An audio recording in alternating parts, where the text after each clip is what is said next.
루터가 종교 개혁을 한 것은 요즘 사람들이 종교 개혁에 대해서 관심을 가지고 있는 것과 같은 그런 동기에서 종교 개혁을 한 것은 아닙니다.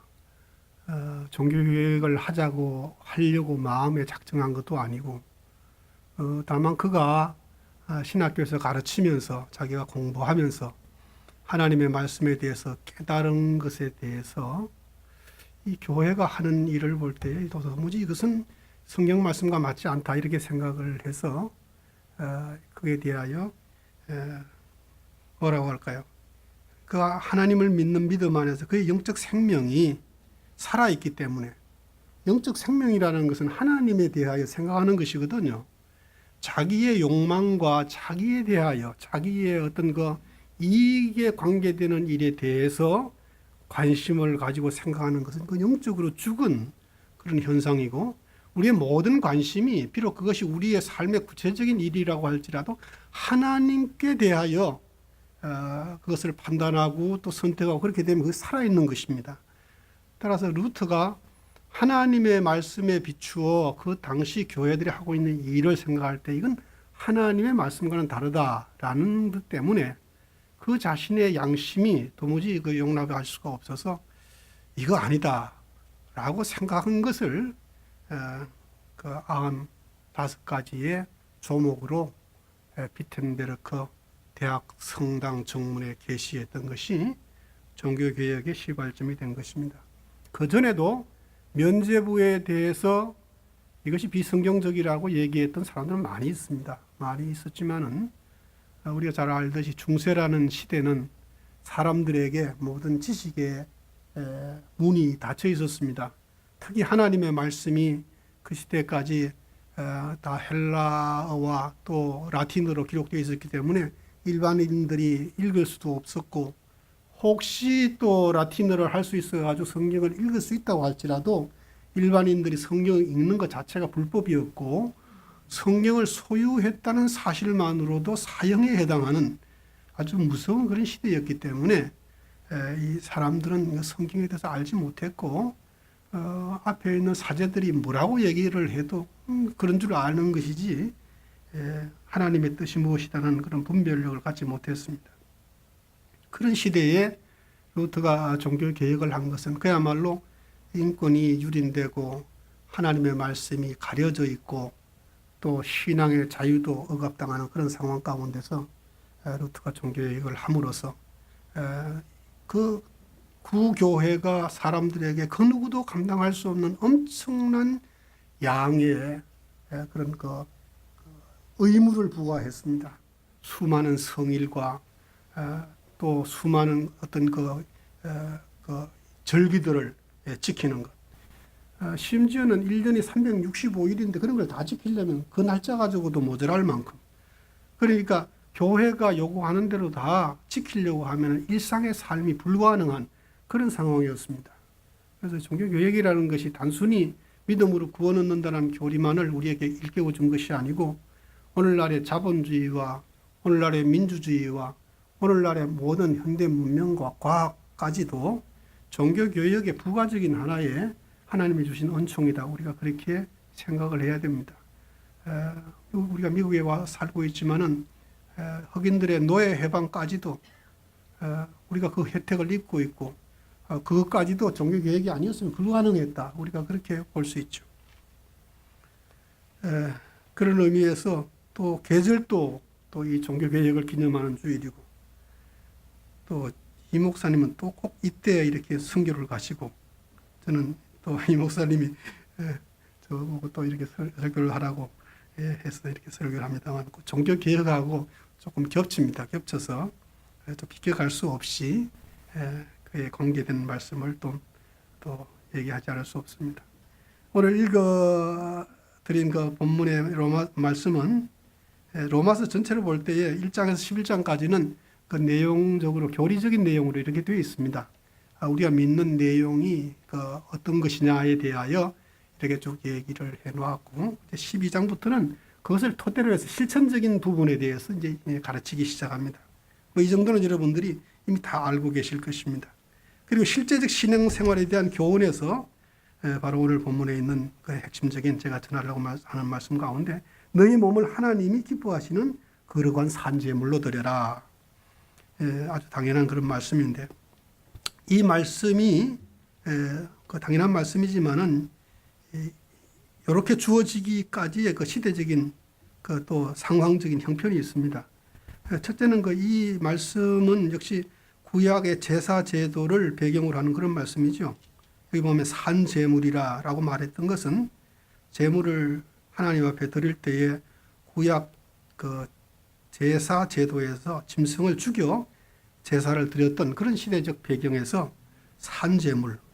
왜냐하면은 예수님이 우리의 죄를 대신해서 제물이 되셨기 때문에 다시 죽을 필요가 없으니까 그래도 우리는 하나님 앞에 헌신을 해야 되니까 우리 몸을 살아있는 채로 하나님 앞에 드리는 그런 것이 예배라는 의미에서 산제물로 드린다. 그렇게 말을 했고 또 하나 이제 이렇게 말씀을 하게 된 이유는 그 시대의 그 철학과 사상이 영지주의가 상당히 지배적이었습니다. 마치 한국의 상황이라는 것은 유교의 영향이 지대했던 것과 같습니다. 그 로마가 지배했던 그 시대는 정치적으로 로마가 지배했지만 사상적으로는 헬라가 지배했기 때문에 헬라의 영향권이 미친 모든 지역에서는 영지주의가 상당히 영향을 미쳤고 또 그 영향 아래에 있었습니다. 영지주의라는 것은 히랍의 철학과 조로아스터교의 그 종교가 이렇게 혼합이 된 그 이상 여러 가지가 아주 복잡하게 이렇게 섞여 있는 그런 하나의 이념이고 사상이고 종교입니다만은 적어도 이제 헬라 문화권에 있는 사람들은 그런 영향을 받았고 기독교 복음이 지중해 연안으로 전파될 때 처음 복음을 받아들였던 사람들 대부분이 이 영지주의의 영향을 받았습니다. 그 영지주의는 아주 특징적인 것이 있는데 이 기독교의 가르침과 아주 반대되는 것 중에 하나가 이원론입니다. 이원론이라는 것은 하나님은 하나님이 계시는데 선한 하나님과 악한 하나님이 있다. 이렇게 생각을 하는 겁니다. 구약의 하나님은 이렇게 하면 무서운 하나님이고 신약의 하나님은 좀 더 사랑의 하나님이라 그렇게도 이야기하고 그렇습니다. 그리고 또 이 영지주의자들이 주장하는 것 중에는 이 사람을 이해할 때에 사람은 영과 몸으로 이렇게 되어 있는데 몸은 아주 그 속된 것이고 영은 고결한 것이다. 이렇게 이해를 했습니다. 여러분 우리 몸을 얘기할 때 뭐 3분설, 2분설 이렇게 얘기합니다만은 이론적으로는 우리는 뭐 2분설을 따릅니다만은 글쎄요. 저는 그게 대해 늘 의문을 갖고 있습니다. 몸과 영혼을 어떻게 구분하죠? 어디까지가 몸이고 어디까지가 정신과 영혼을 어떻게 구분할까요? 그 구분할 수 없습니다. 그래서 우리가 이해를 위해서 인간 존재에 대한 설명, 인간 존재에 대하여 우리가 이해하고 납득할 수 있는 설명을 하자니까 우리의 이해를 위해서 그렇게 설명하는 것 뿐이지 정신이 따로 있고 영혼이 따로 있고 뭐 몸이 따로 있고 그렇게 구분하기가 참 어렵습니다. 그래서 성경이 너희 영혼을 얘기했을 때 그건 영혼만을 의미하는 거 아닙니다. 너희 몸 얘기했을 때 몸만을 얘기하는 것이 아닙니다. 영혼과 몸, 이 정신과 마음, 이 통합돼서 하나님의 형상대로 지은 인간이라는 그런 존재를 이루는 것입니다. 그래서 설명을 위해서 그렇게 구분하는 것 뿐이지 실제적으로 아무도 딱 구분해가지고 여기까지는 영혼이고 여기까지는 정신이고 그렇게 구분 못합니다. 그리고 이제 그 영지주의의 영향을 받은 사람들은 몸은 속되고 영혼은 고귀하다. 초대 교회의 교회가 세워져 가지고 복음을 전할 때에 초대교회 교인들은 거의 영지주의의 이와 같은 영향을 받았습니다. 로마서도 그렇고 이런 고린도서도 읽어보면요. 그런 영향 때문에 교회 안에서 얼마나 많은 문제가 발생했는지 몰라요. 그래서 몸으로 우리가 하나님 앞에 예배를 드린다. 그건 뭐 별로 중요한 거 아니에요. 그 사람들은. 근데 정신으로, 마음으로 이렇게 드리는 것이 중요한 것이지 몸으로 드리는 건 아주 소홀히 했어요. 그래서 몸이라는 것은 아무리 우리가 잘못해도 우리 영혼을 오염시키지 않는다. 그렇게 생각을 했기 때문에 윤리 도덕이 아주 엉망이 되었습니다. 우리가 잘 아는 대로 바울이 고린도 교회 안에 어떤 아버지가 여러 여자를 가지고 있는데 그 아들에게 자기의 아내 중에 한 사람을 자기 자식에게 주고 뭐 이런 짓을 했어요. 그래도 그것이 뭐 전혀 잘못되지 않았다고 생각했던 것이 그 영지주의의 영향입니다. 왜냐하면은 도덕적으로 윤리적으로 잘못하는 것이 우리 영혼을 오염시키지 않는다고 생각하기 때문에 영혼은 그렇게 고귀하다 그렇게 생각을 했습니다. 그래서 몸을 업신여기고 표마하는 그런 사상과 가치관을 가지고 있는 사람들에게 오늘 바울이 말하기를 너희 몸을 하나님께서 기뻐하시는 거룩한 산제물로 드려라. 물론 바울이 몸이라고 얘기했을 때에 단순한 우리 육체만을 의미하는 거 아닙니다. 총체적으로 하나님의 창조하신 그 존재로서의 몸을 의미하는 겁니다. 자, 그런데 이 성경에서 너희 몸을 거룩한 산제물로 드리라. 그리고 난 다음에 이는 그 몸을 거룩한 산제물로 드리는 이것은 너희가 드려야 될 마땅한 영적 예배다. 그렇게 되어 있습니다. 영적 예배다. Which is your spiritual worship. 너희가 드릴 영적 예배다. 영어 성경, 여러 성경이 다 그렇게 번역을 했습니다. 근데 우리 원어에 가장 가깝게 번역했다고 생각하는 킹 제임스 버전은 이것을 spiritual이라고 하지 않고 reasonable이라고 했어요. 네. 뭐 우리말 번역에도 여러 번역이 있습니다만 진정한 예배라, 또 합당한 예배라, 영적 또 예배라, 합리적 예배라, 지적 예배라, 뭐 그런 여러 번역이 있습니다만은 이 리즈너블이란 말은 사실은 그 원어의 뜻은 이성이란 말입니다. 이성적 예배라 이렇게 하는 것이 원어에 가장 가까울 겁니다. 근데 이성이라는 말이 기독교의 전통 안에서는 상당히 부정적인 이미지로 이렇게 되어 있습니다. 왜냐하면 이성으로 말미암아 생겨나게 한 그 헬라 철학과 기독교가 만나게 되지 않습니까? 그러나 이성을 토대로 한 헬라 철학과 기독교가 만났을 때는 이것이 결국에는 계시와 이성이 만난 거거든요. 그러니까 이 계시와 이성이라는 건 차원이 좀 달라요. 계시라는 것은 하나님이 인간 이성의 산물로서의 어떤 사상이나 이념이 하나님이 주신 거잖아요. 그러나 철학이라는 것은 인간 이성의 사유의 결과물이란 말이죠. 그리고 이것은 근본적으로 다르니까 첫째 복음이 1세기에 사람들에게 전파되었을 때에 헬라의 철학의 영향을 받았던 사람들과는 부딪히는 거죠. 논리적이지 않고 합리적이지 않고 이성적이지 않은 거예요. 이거 도무지 말이 안 된다. 그래서 그렇게 생각을 했던 것입니다. 그래서 기독교 역사에서 이성과 이 계시란 말은 항상 이렇게 대립 관계에 왔습니다. 그래서 오늘날 보수적인 기독교 안에서도 이 이성을 무시하는, 이성은 비성경적이고 이성은 좀 믿음과는 거리가 있는 것으로 그렇게 생각을 하고, 그래서 이것이 아주 좀 부정적으로는 반지성적인 그런 영향을 끼쳤습니다. 논리와 과학과 합리적인 것은 신앙적인 것과 반대된다. 뭐 성경에 보면 또 그렇게 오해할 만한 부분들이 있어요. 초대교회 사도들이 복음을 전하고 성령에 충만했을 때에 저들의 말이 허탄한 듯이 보여. 그 말은 비이성적으로 보였다 그런 뜻이거든요.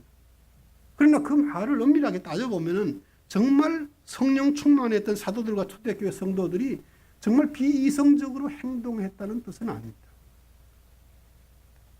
다만 믿음이 없는 사람들의 눈으로 볼 때에 성령 충만한 사람들의 행위가 이성으로 설명할 수 없는, 그렇지 않겠습니까? 초월적인 것이니까. 그래서 비이성적인 것으로 그렇게 보였을 뿐이지 실제로 성령 충만한 사람이 비이성적이라 그거는 옳은 말이 아닙니다. 그래서 성령 충만과 이성적이란 말을 절대 대립관계로 보면 안 됩니다. 이성은 계시를 다 담아낼 수는 없지만은 그러나 인간이 하나님으로부터 받은 것 중에 이성보다 더 중요한 게 있을까요? 우리가 하나님의 형상대로 창조함을 받았는데 하나님이 우리에게 이성을 주셨는데 이성보다 더 요긴하고 더 소중한 것이 있을까요? 성경이 하나님을 믿지 않는 불신앙의 악을 지적할 때에 이성 없는 짐승과 같다고 얘기합니다. 그 말을 뒤집어 말하면은 아주 리즈너블한 그런 생각과 사고방식과 삶의 태도가 그 성령 충만한 삶과 같다 이 말입니다. 우리가 이성적인 것과 합리적인 것을 성경 위에다 올려놓게 되면은 그렇게 되면 그건 문제가 있지만은 그러나 하나님이 주신 성경 말씀을 믿음 안에서 충분히 이성적으로 우리가 받아들이고 그것을 소화하고 그것을 또 실천에 옮기는 것은 너무너무 바른 겁니다. 그래서 저는 그 로마서에 있는 이것이 바로 너희에 드릴 영적 예배다라는 말을 이것이 바로 너희가 드릴 이성적 예배다. 그렇게 이성에 대해서 조금 반감이 있는 기독교에서 아마 성경을 번역하는 사람들이 그 단어를 사용하기를 매우 꺼렸던 것 같습니다. 그러나 그 뜻은 바로 그렇습니다.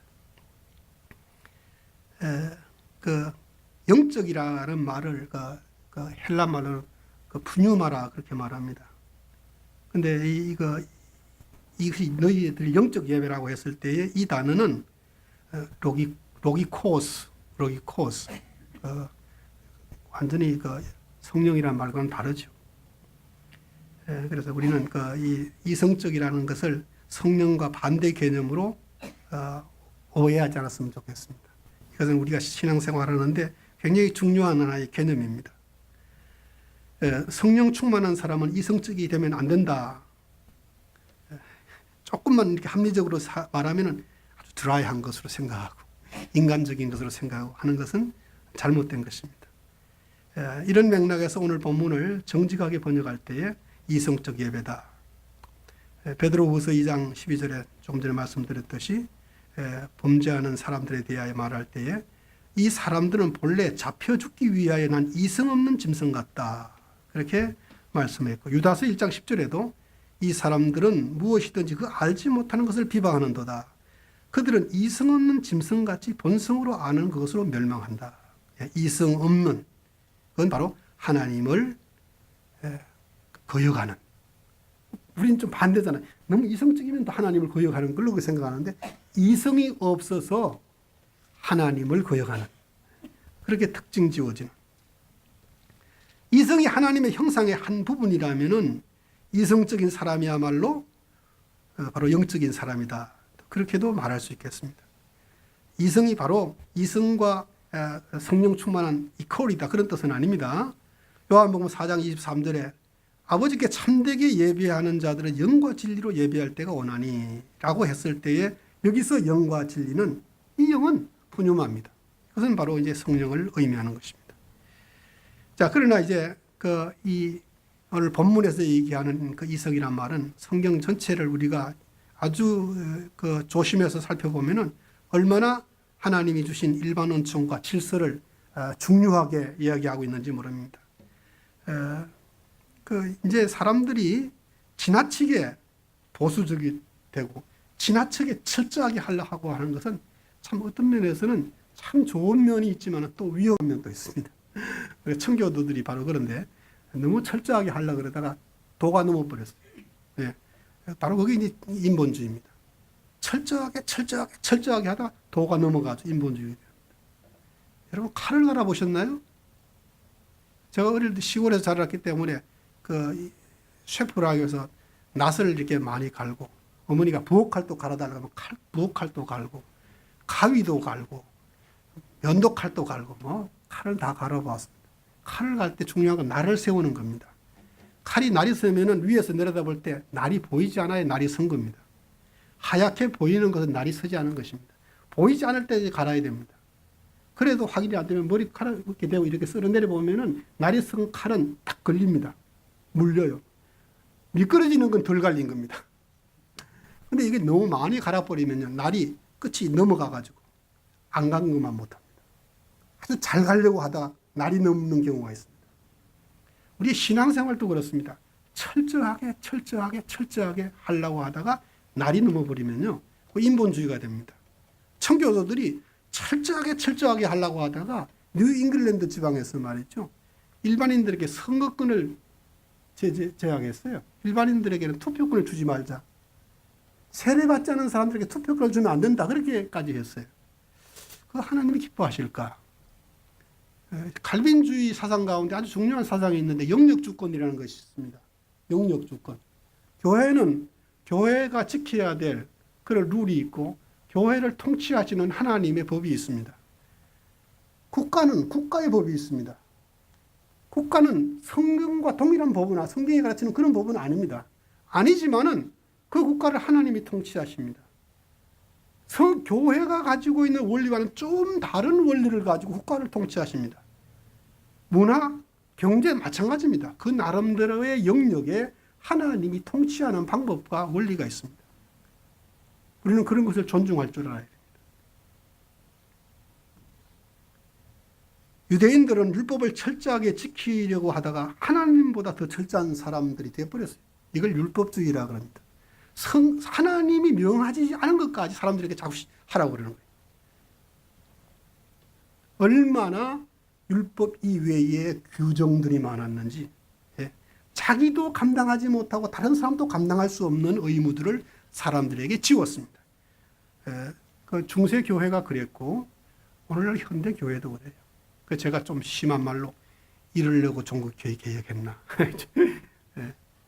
그 엄청난 인간적인 인위적인 부담으로부터 해방시킨 것이거든요. 오직 믿음으로 구원 얻는다는 말은 구원 얻기 위해서 인간이 지불해야 될 눈꽃만큼의 공로도 없다는 거예요. 그게 은혜의 개념입니다.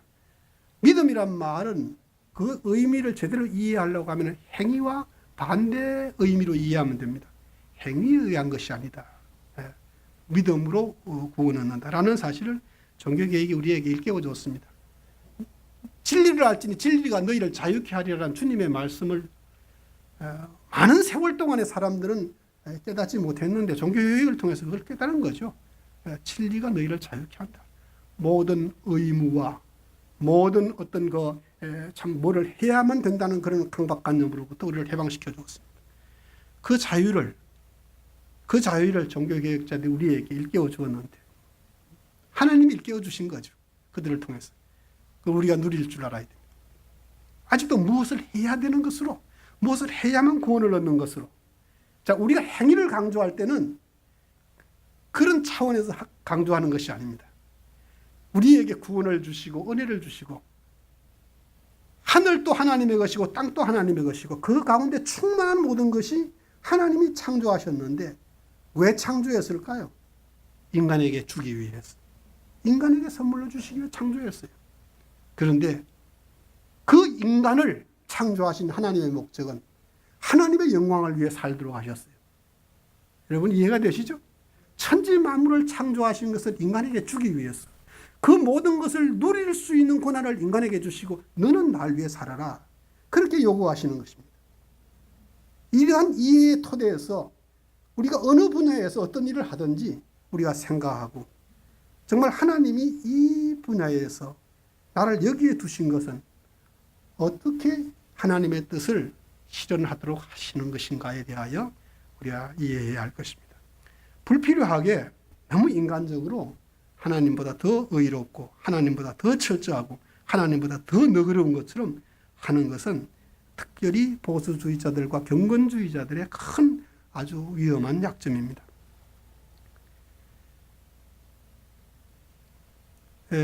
우리 한국교회, 미국에 와 있어도 우리는 한국교회인데 한국교회가 강조하는 좋은 전통들이 많이 있죠. 새벽 기도의 전통, 또 11조 열심히 하는 전통, 술, 담배 안 하는 전통. 그런 것들은 그렇게 중요한 건 아닙니다. 그것도 중요하긴 중요한데 아주 중요한 것에 비하면 부가적인 것들입니다.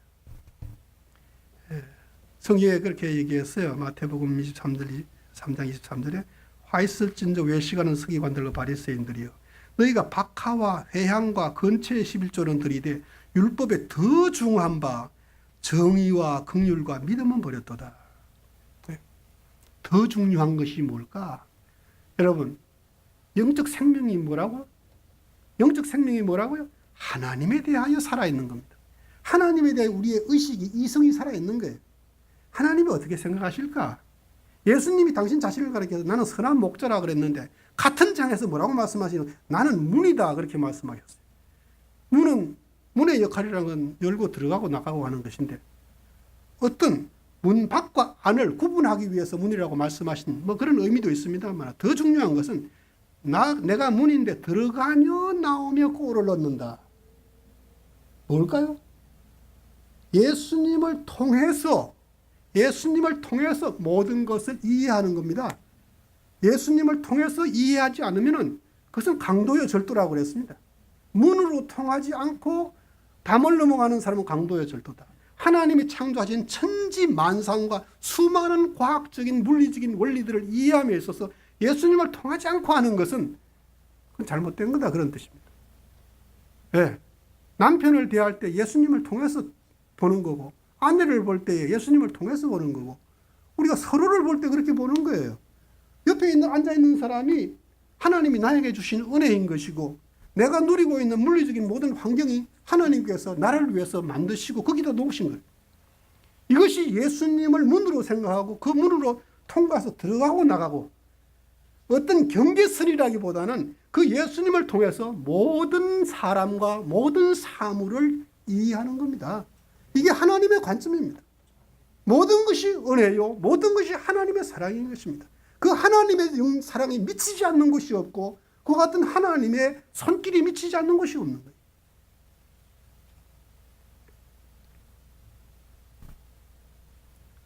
그 한국 기독교, 특히 우리 보수 교단이 제일 중요하게 생각하는 그 신학을 가르치는 신학교, 웨스트민스터 신학교입니다. 근데 웨스트민스터 신학교에서 아주 존경받는 교수님이 담배 꼴초예요. 굉장히 충격받았어요. 제가 그럴 때 담배 피면 지옥 가는 줄 알았는데, 한국 보수 교단이 그렇게 중요하게 생각하는 웨스트민스터 신학교 교수가 다, 저는 뭐 그분 오피스에 가보지 않았습니다. 가본 사람 얘기 들으니까 냄새, 담배 냄새가 그냥 쩔어 있다 그래요. 신앙이 굉장히 좋으신 분입니다. 여러분 어떻게 잘 이해가 되세요? 네? 담배 찌들어 있는 사람 신앙이 굉장히 좋아요. 뭐 건강에 안 좋겠죠. 근데 그 영적 생명과는 별개의 문제입니다.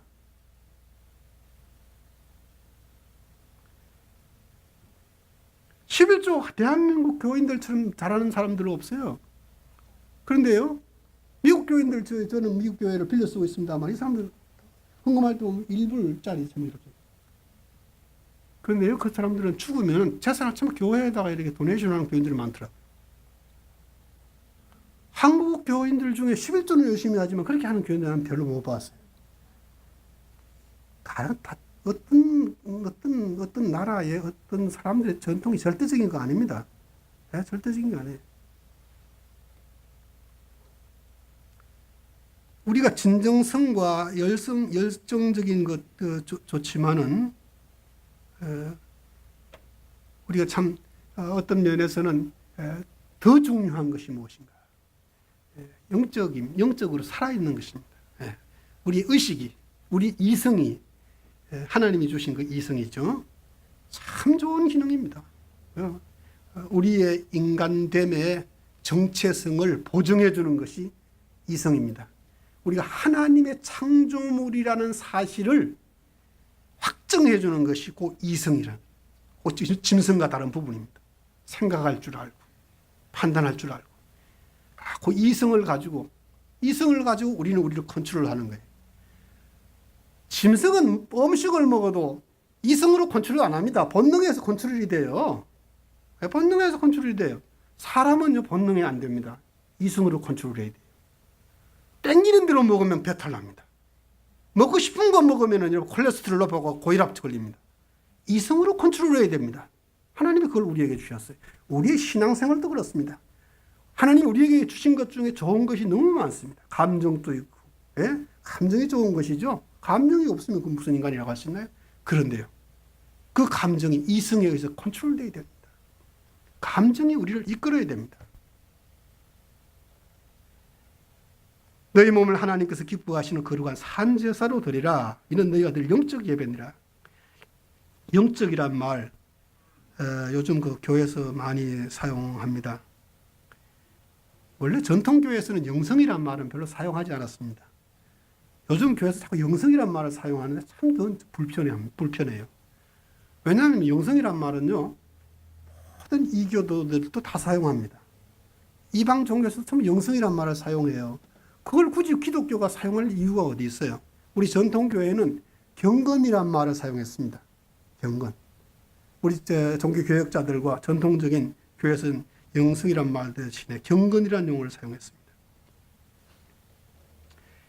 자, 이성이란 말을 터부시하고 사용하지 않음으로써 우리는 이성을 무시함으로 기독교가 뭐라고 할까요? 사회보다가 좀 이렇게 수준이 떨어지는 그런 경향을 보이고 있습니다. 우리 인정하시죠? 네. 교회가 경제를 운영함에 있어서 재정 운용이 사회 집단 가운데 교회가 제일 어둡다 하는 그런 얘기 있어요. 요즘은 기업도 그렇게 못한다 합니다. 예. 어떻게 회장과 사장이 비자금을 그냥 수억씩 이렇게 주물럭주물럭 하고 그렇게 할 수 있어요. 요즘 사회도 그렇고 교회만 그게 가능한 거예요. 이런 면은 교회가 사회보다 더 나쁘다 그런 뜻이 있습니다. 민주주의를 우리가 교회가 채택하고 있잖아요. 그건 성경은 아닌데 그 채택하고 있어요. 하나님의 일반 은총이죠. 그것이 성경은 아니지만은 우리가 받아들이고 있어요. 얼마나 유용하고 아주 필요한 건지 몰라요. 그런데 그 민주의식이 가장 낙후된 곳이 교회입니다. 예? 그런데 일반 사회에서는 뭐 요즘 사회도 엉망이죠. 사회도 엉망이라서 그냥 다수결에 의해서 결정이 돼도 참 받아들이지 않고 그래서 자꾸 아주 완전히 그냥 질서가 무너졌습니다만 교회도 그래요. 예. 각자 의견이 다를 수 있어요. 그러나 투표해가지고 다수가 결정됐으면요. 좀 달라도 내 마음에 안 맞아도 따라야 됩니다. 따라야 돼요. 네. 하나님의 계시에 대해서는 단 예외입니다. 그건 인간 이성의 사유의 결과가 아니기 때문에 하나님의 계시이기 때문에 뭐 민주주의 이런 것들은 우리가 뭐 그런 것도 존중해야 되겠습니다만은 하나님의 계시 직접적인 계시가 아닌 성경이 아닌 것에 대해서는 우리가 그런 어떤 융통성을 보여야 됩니다. 그런 것에 대해서 참 교회들은 조금 돌아봐야 됩니다. 종교개혁자들도 그랬고 성경을 기록했던 당시에 성경 저자들도 그랬고 얼마나 그런 것들을 중요하게 생각했는지 모릅니다. 고린도전서 14장 33절에 하나님은 무질서의 하나님이 아니오 오직 화평의 하나님이시라. 그 행간에 하나님은 질서의 하나님이라는 말이 사실은 빠져 있어요. 하나님은 무질서의 하나님이 아니라는 말은 다른 말로 바꾸면 하나님은 질서의 하나님 그런 뜻이거든요. 하나님이 질서의 하나님이라면은 하나님께서 통치하시는 교회가 질서가 있어야 되는 거예요. 이 가치 질서가 있어야 되고 법의 질서가 있어야 되고 어른과 어린아이의 질서가 있어야 됩니다.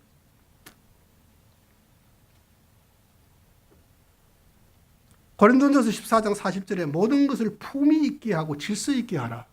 바울이 그렇게 얘기했습니다. 무슨 윤리적인 거 가르치나? 아니요. 아니요. 성령이 가르치는 겁니다. 성령이 품위 있게 하고 질서 있게 하라. 이성적으로 행동하고 생각하라. 그것은 성령께서 그렇게 우리를 인도하신다는 뜻이거든요. 성령께서는 하나님의 자녀가 이성 없는 짐승처럼 행동하기를 원치 않았습니다. 바울은 이런 맥락에서 골로새서 2장 5절에 이는 내가 육신으로 떠나 있으나 심령으로는 너희와 함께 있어 너희가 질서 있게 행함과 그리스도를 믿는 너희 믿음이 굳건한 것을 기쁘게 봄이라.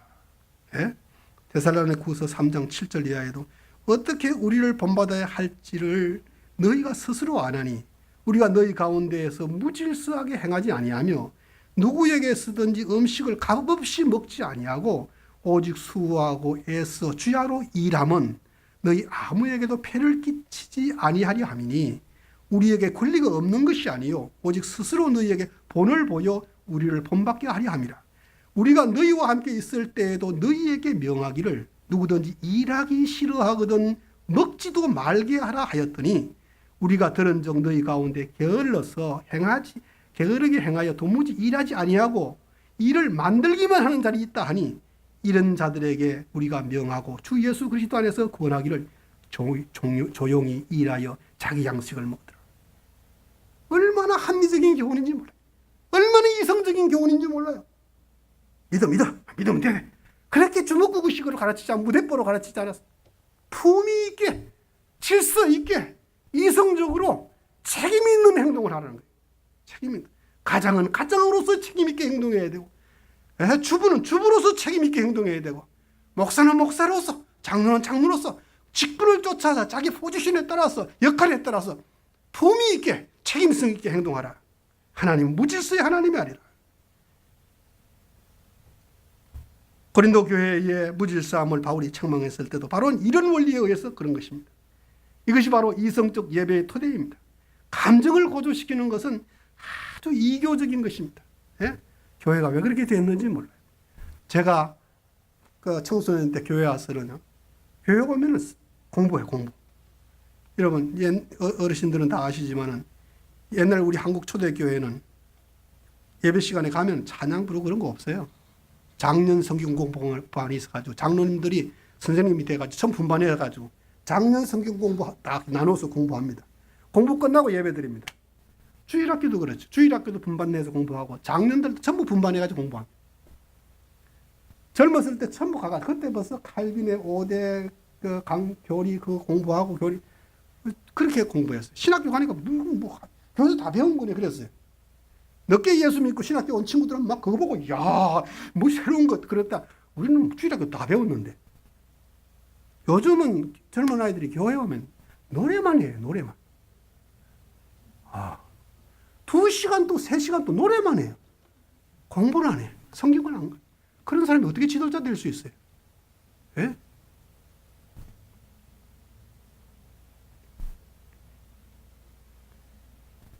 감정에 호소하는.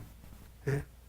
그래서 목사님들도 자꾸만 감정에 호소해가지고 사람들에게 동의를 얻어내기 위해서 아멘, 아멘, 아멘 또 가르쳐요.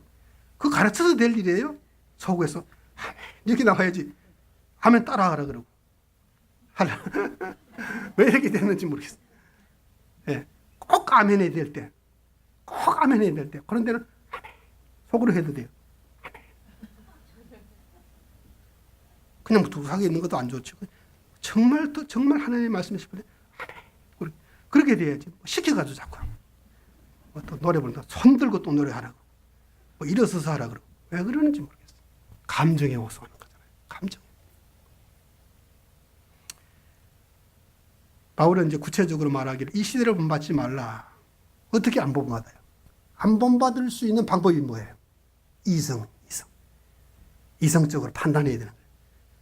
이 시대를 본받지 않아야 되려면은 판단을 할 수 있어야 되잖아요. 뭘로 판단해요? 기도해보고 판단해? 판단해. 이성적으로 판단해요. 그것은 이 세상의 모든 어떤 나라의 통치라든가 법을 거부하라 그런 뜻은 아닙니다. 예. 이 세상이 요구하는 것보다 훨씬 더 하라는 거죠. 그렇잖아요. 이 주님이 가르쳐주는 하나님 나라의 원리인데 세상이 요구하는 것보다 더 해버리면요. 그 사람들이 비난할 말이 없는 거예요. 로마 사람들이 우리에게 뭘 요구하는데 야, 이 짐 지고 같이 좀 가자 그러면 예, 오리를 가져야 된다. 그럼 심리를 같이 가져라. 그럼 할 말이 없다. 기분 나빠 뺨을 터뜨리면 그래서 속이 시원하더만 이쪽도 때려. 그럼 할 말이 없는 더 하라. 더 하라. 이 세상 사람이 요구하는 것보다 더 하라. 하나님. 둘째는 하나님의 뜻을 분별해. 이것도 마찬가지입니다. 하나님의 뜻을 어떻게 분별해야 돼요? 어떻게 분별할 수 있습니까? 하나님이 주신 이성으로. 내가 믿는 하나님의 말씀을 하나님이 주신 이성으로 생각해 보는 거예요. 이게 무슨 뜻일까? 베레아 사람들은 데살로니가 있는 사람들보다 더 신사적이어서 이것이 그러한가? 날마다 성경을 상고하였다고 했어요. 하나님이 이성을 괜히 준 게 아니에요. 그 처박아 두라고 준 거 아니라고. 합리적으로 생각하고 신사적으로 우리가 행동하고 그래야 됩니다. 자, 북핵 문제는 우리가 어떻게 생각해야 되는 것일까? 어려워요. 어려운 문제는 시험 볼 때 나중에 풀어요. 네. 어려운 문제 덮어둬요. 경제 문제 어떻게 생각할 수 있을까? 어려워요. 나중에 풀어요. 쉬운 것부터 풀어요. 어떻게 해야 될까? 남편이 늦게 들어왔는데 어떻게 내가 대해야 될까? 그건 조금 쉬워요. 그건 내가 할 수 있는 문제예요. 쉬운 것부터 풀어요. 내가 할 수 있는 내 재량이 미치는 곳의 문제부터 풀어요. 네. 사이좋게 살아요. 사이좋게 살아요. 여러분, 부부간에 사이좋게, 가족간에 사이좋게 살아야 됩니다. 우리가 거기에서 열매를 맺지 못하고 뭐는 종교 개혁을 할 수 있어요? 어떻게 종교 개혁을 해요? 어떻게 나라에 기여할 수 있어요? 아주 쉬운 문제부터 풀어요. 내가 다른 사람보다 좀 더 일찍 교회 나오고 뭐 할 거 얼마나 많은지 몰라요. 다른 사람보다 훨씬 더 우리가 이 사회 법과 질서를 존중하고, 예? 영적 예배라는 것은 그런 거예요. 이성적 예배예요. 공무원들이 아주 나쁜 것이 관료주의 아니에요. 관료주의. 영적 관료주의가 된 교인들이 많아요. 오늘 주일이니까 오늘 뭐 헌금 당번인가 성가대요 몇 시까지 그냥 하는 거예요. 관료주의. 어떤 사람은 그냥 마음에도 없지만 또 냉소주의. 싫어하지만은 어쩔 수 없이 하는 냉소주의. 이런 것들은 이성적 예배와는 참 다른 것들입니다. 여기에 대해서 바울이가 말하기를 내게 주신 은혜로 말미암아 너희 각 사람에게 말하노니 마땅히 생각할 그 이상의 생각을 품지 말고 무슨 뭐 뉴욕을 보고만 하느니 뭐 무슨 보고만 해요. 세상을 너나 변화시켜라. 어떻게 세상을 변화시켜? 나도 변화 못 시키는데 나 자신을 변화시켜야 돼요. 나에게 새 생명이 현상들이 일어나는지 새 생명, 내 영적 생명이 살아있다는 현상이 있고 있는지 그거를 점검하고 확인해야 돼요. 마땅히 생각할 그 이상의 것을 품지 말라고. 하나님이 나누어 주신 믿음의 분량대로 생각하라고. 여러분, 설거지를 할 때요, 뽀도독 깨끗하게 씻겨지는 그 감촉이 하나님의 은혜입니다. 여러분, 베큐um 해가지고 깨끗하게 청소해보면 기분이 막 엉망이 돼요? 좋잖아요. 그게 하나님의 은혜예요. 하나님의 은혜. 꽃을 보고 느끼는 감정이 은혜예요. 같은 성도들을 바라보면서 그냥 표정이 밝고 웃으면서 인사하고 기쁘게 대하면요, 그게 은혜예요. 내가 그렇게 또 은혜를 끼쳐야 돼요. 이게 쉬운 문제입니다. 이게 종교개혁의 원동력입니다. 거짓되고 하나님을 거역하는 것에 대해서는 우리가 작동하면 안 돼요. 우리의 어떤 그 관심과. 평소에는 그냥 자기 내세우고 자기 명예, 자기 권력, 자기 이익에 모든 역량과 모든 관심의 초점을 거기에다 촉수를 맞추고 더듬어 찾아가는 사람이 무슨 종교개혁 500주년 됐다고 종교개혁 한다고 평소에 잘해야 돼요. 평소에 살아있는 사람으로 살면 그러한 생명력들이 모여서 교회를 이루고 모여서 하나님 나라 능력을 이루고 그러면은 하나님이 그 사람들을 통해서 그렇게 돼도 세상은 안 변할 겁니다. 안 변해요. 그러나 나는 변하죠. 그 사람들을 통해서 나는 완전히 안 변할지라도 하나님이 하시고자 하시면은 마른 막대기를 통해서도 역사하시는 하나님이니까 그런 건 염려할 거 없어요. 내가 하나님 앞에 정말 하나님이 기뻐하시는 뜻대로 반응하고 그렇게 행동하면은 하나님이 어떤 일을 이루실 테니 그건 우리가 염려할 거 없어요.